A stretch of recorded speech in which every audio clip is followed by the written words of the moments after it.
നിങ്ങൾ പലരും ശ്രദ്ധിച്ച കാര്യമായിരിക്കും, ഞാൻ സാധാരണ മുസ്ലിം ലീഗ്, കോൺഗ്രസ് രാഷ്ട്രീയ പാർട്ടികളെ വിമർശിച്ചിട്ടുള്ള പോസ്റ്റുകളൊന്നും ഫേസ്ബുക്ക്, യൂട്യൂബ് പോലുള്ള മാധ്യമങ്ങൾ ഷെയർ ചെയ്യാറില്ല. അതേസമയത്ത് ഞാൻ വിമർശിക്കുന്ന ഒരു രാഷ്ട്രീയ പാർട്ടിയും സംഘടനയും ഏതാണെന്ന് ചോദിച്ചാൽ BJP, RSS ആണ്.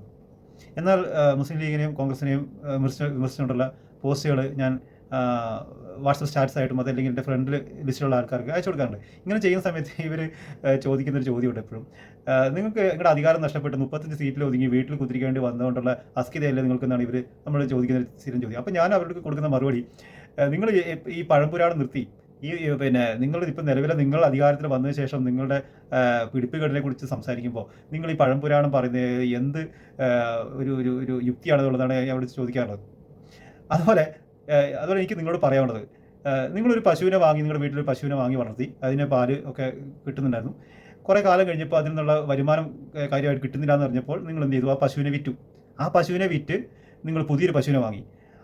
ആ പശുവിന് വലിയ നൂറുകണക്കിന് ലിറ്റർ പാല് കിട്ടുന്നൊക്കെ പറഞ്ഞ് ആണ് നിങ്ങൾ ആ പശുവിനെ വാങ്ങിയത്. ഈ വാങ്ങിക്കൊണ്ടുവന്ന പശുവിനെ നിങ്ങൾ കറക്കാൻ ചെല്ലുമ്പോൾ ആ പശു നിങ്ങളെ കറക്കാൻ സമ്മതിക്കാതെ നിങ്ങൾക്ക് തൊഴിയും കുത്തുമാണ് നിങ്ങൾക്ക് തരുന്നെങ്കിൽ എന്തായിരിക്കും നിങ്ങളുടെ അവസ്ഥ? അതേസമയത്ത് നിങ്ങൾക്ക് കിട്ടുന്നത് തൊഴിയും കുത്തും, ആ കിട്ടുന്നത് എന്താ? ചാണകം മാത്രം. അതാണ് ഇപ്പം നിലവിലെ നിങ്ങൾ വലിയ കൊട്ടിഘോഷിച്ച് കൊണ്ടുവന്ന UDF മന്ത്രിസഭയിൽ നിന്ന് കിട്ടുന്ന ജനങ്ങൾക്ക് കിട്ടുന്ന ഒരു കാര്യം. ഈ പശുവിൻ്റെ കാര്യം പറഞ്ഞ പോലെ ചവിട്ടും കുത്തും മാത്രം, കിട്ടുന്നത് ചാണകം. അപ്പോൾ നിങ്ങൾ ഇതിനു മുമ്പ് നിങ്ങൾ വളർത്തിയ അതിൽ നിന്ന് വരുമാനം കിട്ടുന്നില്ല എന്ന് പറഞ്ഞ് വിറ്റൊഴിവാക്കിയ പശുവിനെ കുറിച്ച് വീണ്ടും നിങ്ങൾ ഈ കുറ്റം പറഞ്ഞു കൊടുക്കുന്നതിൽ വല്ല കാര്യമുണ്ടോ? മനസ്സിലായില്ലേ? നിങ്ങൾക്ക് കാര്യം മനസ്സിലായോ? അപ്പോൾ നിങ്ങൾ വിറ്റൊഴിവാക്കിയ പശുവിനെ കുറിച്ച് പിന്നെയും കുറ്റം പറയണ്ട. നിങ്ങളിപ്പോൾ പുതിയതായിട്ട് വാങ്ങിക്കൊണ്ടുവന്ന പശുവിനെ കുറിച്ച് അതിൻ്റെ കുറ്റങ്ങളുണ്ടെങ്കിൽ അത് ശരിയാൻ സമ്മതിക്കുക, അത്രേ ഉള്ളൂ. അതാണ് എനിക്ക് നിങ്ങളോട് പറയാനുള്ളത്. ഇത് ഞാൻ പറയാനുള്ള കാരണം വെച്ചാൽ ഇന്നലെ ഒരു വീഡിയോ കണ്ടു. മുഖ്യമന്ത്രി VD സതീശൻ പാണക്കാട് തങ്ങളെ സന്ദർശിക്കുന്ന ഒരു വീഡിയോ. അതിൽ പാണക്കാട് തങ്ങളുടെ കുടുംബത്തിലെ ഒരു തങ്ങൾ, അത് ഏത് തങ്ങളാണെന്ന് എനിക്കറിയില്ല, അയാളുടെ മകളെ കൊണ്ട് മുഖ്യമന്ത്രി VD സതീശൻ്റെ കൈ നിർബന്ധിച്ച് കൊടുപ്പിക്കുന്ന ഒരു വീഡിയോ ആണ് യഥാർത്ഥത്തിൽ. അപ്പോൾ ആ വീഡിയോ ഞാൻ എൻ്റെ ഈ പറഞ്ഞ കണക്ക് മുസ്ലിം ലീഗ് പാർട്ടിയിലുള്ള സുഹൃത്തുക്കൾക്ക് അയച്ചു കൊടുത്തപ്പോൾ അവർ തിരിച്ച് ചോദിക്കുന്നത് എന്താ പറഞ്ഞാൽ, ഇതൊക്കെ ഇത്ര വലിയ തെറ്റാണോ? ഒരാൾക്ക് കൈ കൊടുക്കുന്നത് ഇത്രയൊക്കെ തെറ്റാണോ എന്നാണ് അവർ ചോദ്യം. അപ്പോൾ ഞാൻ അവരോട് മറിച്ച് തിരിച്ച് ചോദിച്ച ചോദ്യം എന്ന് പറഞ്ഞാൽ, നിങ്ങൾ ഇസ്ലാം മത വിശ്വാസിയാണെങ്കിൽ ആ ചോദിക്കുന്ന ചോദ്യം ശരിയല്ല. നിങ്ങൾ അതേസമയം ഇസ്ലാം മത വിശ്വാസിയല്ല, അല്ലെങ്കിൽ ഒരു യുക്തിവാദി ഹാർപ്പിക് ഹുസൈൻ്റെ ഒക്കെ ഇതിൽപ്പെട്ട ആളാണെങ്കിലും ഒക്കെ നിങ്ങൾ പറയുന്നത് നിങ്ങൾ പ്രത്യേകിച്ച് എനിക്ക് മറുപടി ഒന്നുമില്ല. അതേസമയം മുസ്ലിം ലീഗ് സ്വർഗത്തിലേക്കുള്ള കോണിയാണെന്നും അതിൽ മുസ്ലിം ലീഗ് പാർട്ടി അതിൽ അംഗത്വം എടുക്കുന്ന സ്വർഗം കിട്ടാൻ കാരണമാകുന്നൊക്കെ പറഞ്ഞ് ജനങ്ങളെ പറ്റിച്ചുകൊണ്ട് നടക്കുമ്പോൾ ഈ ചോദ്യം നിങ്ങളോട് ചോദിക്കാനുള്ള അതിനുള്ള റൈറ്റ് ഉണ്ടെന്ന് ഞാനോട് പറഞ്ഞു.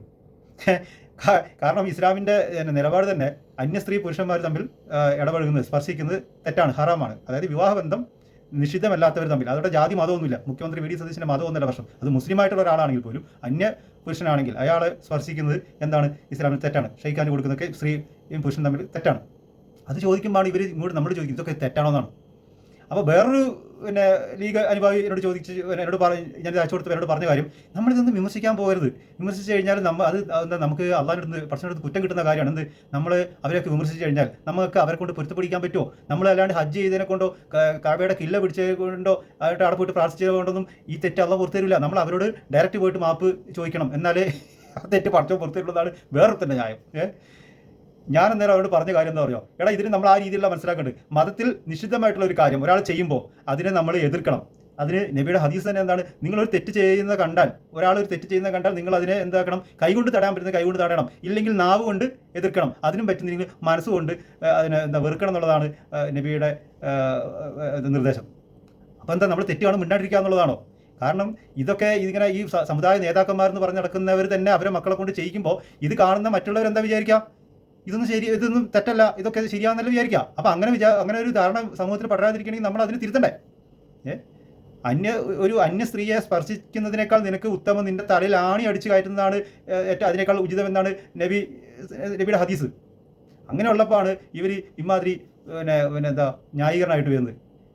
നിങ്ങൾ ലീഗ് ഒരു പ്രത്യേക മതമായിട്ട് പ്രഖ്യാപിക്കുക, എന്താ പ്രശ്നമില്ല. പക്ഷേ നിങ്ങൾ ഇസ്ലാമിൻ്റെ വക്താക്കളായിട്ട് നിന്നുകൊണ്ട് ഈ കാര്യങ്ങൾ ചെയ്യുമ്പോൾ ഒരു തീരെ യോജിക്കാത്തൊരു കാര്യമാണത്.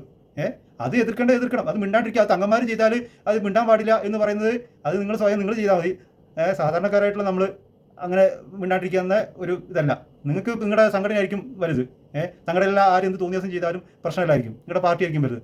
നമ്മളെ സംബന്ധിച്ച് ഞാനൊരു ലീഗിൻ്റെ ആളല്ല, ഞാനൊരു APയുടെ ആളല്ല, ഞാനൊരു EKൻ്റെ ആളൊന്നുമല്ല. മനസ്സിലല്ലേ? എനിക്കൊരു രാഷ്ട്രീയ ചായ ഉണ്ട്. അത് നമ്മൾ ഇടതുപക്ഷ ഒരു അനുഭാവിയാണ് എന്ന് പറഞ്ഞുകൊണ്ട് ഇടതുപക്ഷത്തിൻ്റെ എല്ലാ തോന്നിയാസത്തിനും നമ്മൾ കൂട്ടുവെക്കുന്നതിരുന്നു. പക്ഷേ നിങ്ങളങ്ങനെയല്ല. നിങ്ങൾ കോൺഗ്രസിൻ്റെയും ലീഗിൻ്റെയും ഇതിലും നടക്കുന്ന എല്ലാ തോന്നിയാസത്തിനും ന്യായീകരിച്ചുകൊണ്ടും വെളുപ്പിച്ചുകൊണ്ടും നിൽക്കുന്നത്. നമുക്ക് അത്രയും വെളുപ്പിക്കലില്ല. അതാണ് ഞങ്ങളും നിങ്ങളും തമ്മിലുള്ള വ്യത്യാസം. മനസ്സിലായില്ലേ?